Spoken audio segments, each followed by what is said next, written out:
नमस्कार दोस्तों, मेरा नाम है मनीष और आप देख रहे हैं स्टडी प्लैनेट। आज हम बात करने वाले हैं मनरेगा के टॉपिक के बारे में, जिसको हम नरेगा के नाम से भी जानते हैं। तो इस स्कीम के बारे में हम डिटेल में पढ़ेंगे कि मनरेगा है क्या। सबसे पहले जानेंगे इसका बैकग्राउंड क्या है, उसके बाद इसके क्या क्या प्रावधान है, क्या क्या इसके कैरेक्टरिस्टिक्स और फीचर्स हैं, और लास्ट में जानेंगे क्या इसके अंदर ड्रॉबैक्स हैं।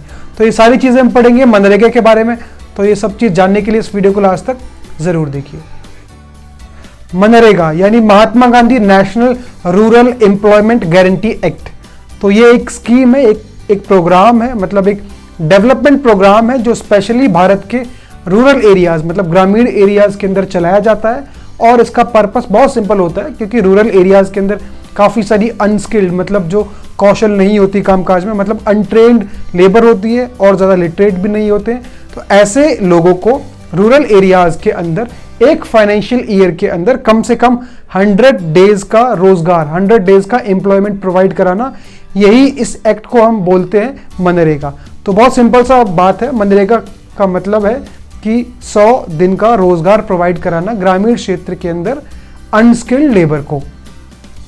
आइए बात करते हैं मनरेगा के बैकग्राउंड के, इसके इतिहास की। तो मनरेगा की शुरुआत, इस प्रोग्राम की शुरुआत 25 अगस्त 2005 को भारत सरकार की तरफ से की गई और इसको 25 अगस्त 2005 को संसद में इस कानून को पास करने के बाद, इस एक्ट को पास करने के बाद इसको इम्प्लीमेंट किया गया। और इसको लाने का, इस प्रोग्राम को लाने का दो बड़े सिंपल से मकसद थे। पहला, for the poverty alleviation programme and secondly a rural development programme. तो दो बड़े सिंपल से मकसद थे इसके।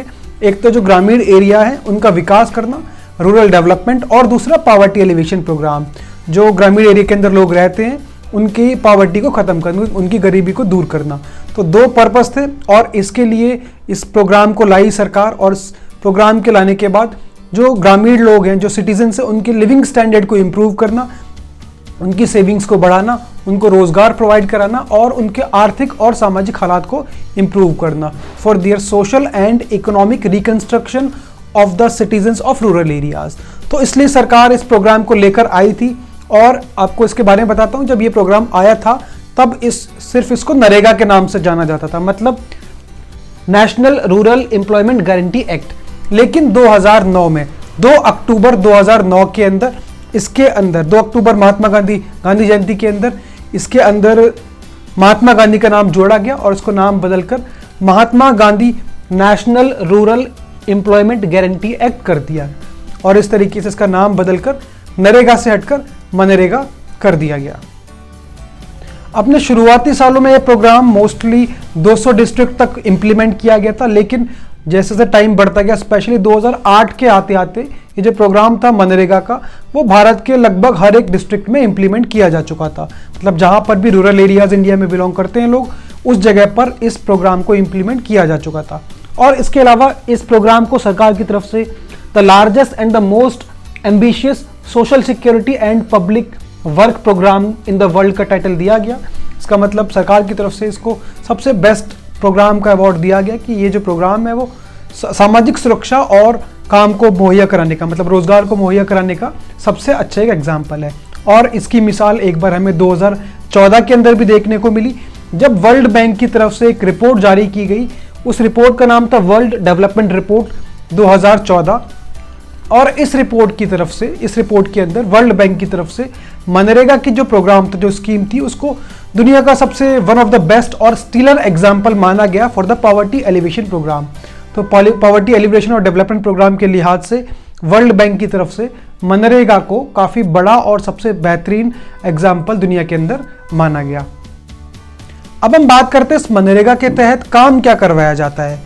जैसा कि हमने वीडियो के शुरू में डिस्कस किया था कि जितनी भी रूरल एरियाज के अंदर अनस्किल्ड लेबर होती है, मतलब जो ज़्यादा पढ़ी लिखी भी नहीं है, ज़्यादा ट्रेंड भी नहीं है, उनके लिए भी काम प्रोवाइड किया जाता है स्कीम के अंदर। और इसके अंदर बहुत सिंपल से काम है, जैसे कि वाटर हार्वेस्टिंग प्रोग्राम्स हो गए, वाटर इरिगेशन सिस्टम को एक्सटेंड करना, एग्रीकल्चर फैसिलिटीज़ को इम्प्रूव करना, पब्लिक पार्क्स को बनाना, वाटर सप्लाई को मेंटेन करना पूरे गाँव के अंदर, लोकल रोड्स कंस्ट्रक्शन। तो ये कुछ ऐसे काम होगा जो कि कोई भी इंसान, भले वो ट्रेंड हो या ना हो, बहुत आराम से कर सकता है और इसके बदले उनको पैसे प्रोवाइड किए जाते हैं। और अब सवाल उठता है कि इसको करवाता कौन है, ये सारे जो काम है उसको हैंडल कौन करता है। तो सबसे अच्छी बात इस प्रोग्राम की यही है कि सरकार की तरफ से इसके अंदर कोई भी कॉन्ट्रैक्टर इन्वॉल्व नहीं होता है। डायरेक्टली सरकार पैसा प्रोवाइड करती है, वो ग्राम पंचायत तक आता है और ग्राम पंचायत ही सारे कामकाज का हिसाब किताब रखती है। क्योंकि ग्राम पंचायत को इसलिए चुना गया क्योंकि गांव के अंदर जितने भी सदस्य हैं, ग्राम पंचायत तक मतलब गांव के सरपंच या प्रधान तक सबकी पहुंच बहुत ही आसान से होती है, बहुत इजीली होती है। तो कोई भी नागरिक, कोई भी सिटीजन जो काम करने का इच्छुक है, काम करना चाहता है, वो सीधे तौर पर अपनी ग्राम पंचायत में जा सकता है, क्योंकि ये सारा हिसाब किताब ग्राम पंचायत के द्वारा ही देखा जाता है। ग्राम पंचायत के जाने के बाद वो अपना रजिस्ट्रेशन करा सकता है, चाहे वो रिटन फॉर्म में हो, चाहे वो ऑरल फॉर्म में हो।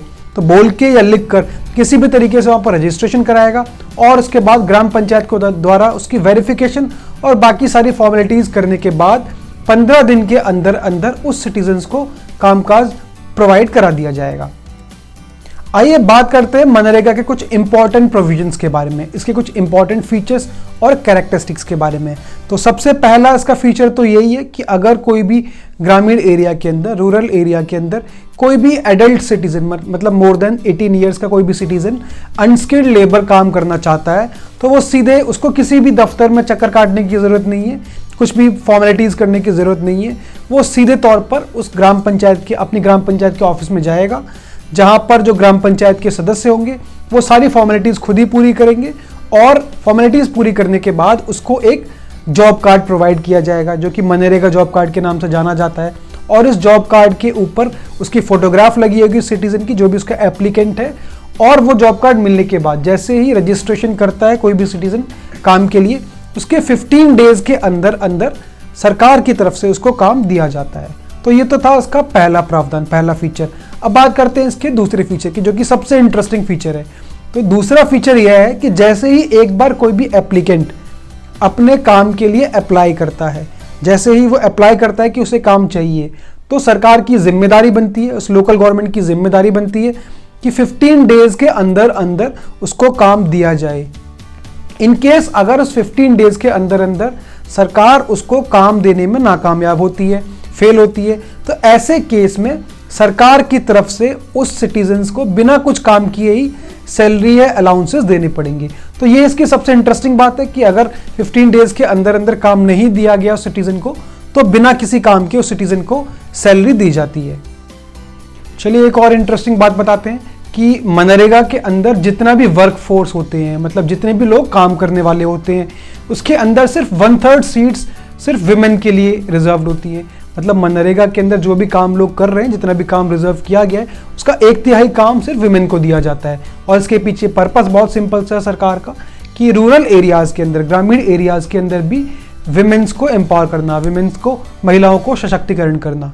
और इसके अलावा एक और फीचर की बात करते हैं मनरेगा के, तो वो फीचर ये है कि अगर कोई भी एप्लीकेंट, कोई भी सिटीजन मनरेगा के तहत काम के लिए अप्लाई करता है, तो सरकार की तरफ से उसको 5 किलोमीटर के दायरे के अंदर, मतलब जहां भी वो उसका रेजिडेंस है, जहां वो रहता है, उसके 5 किलोमीटर के रेडियस के अंदर अंदर ही उसको काम दिया जाता है, ताकि किसी भी सिटीजन को, चाहे वो विमेन ही क्यों ना हो, उसको अपने घर से ज़्यादा दूर ना जाना पड़े। तो 5 किलोमीटर रेडियस के अंदर अंदर उनको काम दिया जाता है।